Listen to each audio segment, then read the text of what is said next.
U.S. President Joe Biden signed a defense spending bill which includes maintaining current American troop levels in South Korea to bolster its alliance in the Indo-Pacific.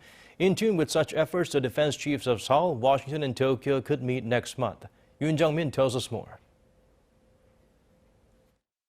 U.S. President Joe Biden has signed into law the National Defense Authorization Act for the fiscal year 2022, which includes maintaining the U.S. forces Korea at its current level. The nearly $770 billion defense bill is a 5% on-year increase.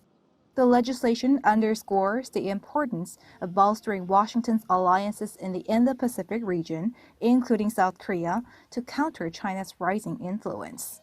For that, it called for the U.S. to maintain the presence of its 28,000-strong USFK. The bill, however, removed an earlier clause that restricts the U.S. government from reducing the number of the American troops in South Korea. U.S. politicians say such a clause was no longer needed because the Biden administration does not intend to reduce the size of the military presence in Korea. Meanwhile, defense chiefs of South Korea, the U.S., and Japan are likely to meet next month to bolster their cooperation.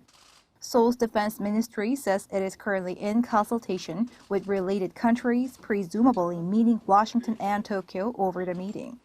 Japan's NHK earlier reported that arrangements were underway for talks next month in Hawaii involving South Korean Defense Minister Seo, U.S. Defense Secretary Lloyd Austin, and Japanese Defense Minister Nobuo Kishi.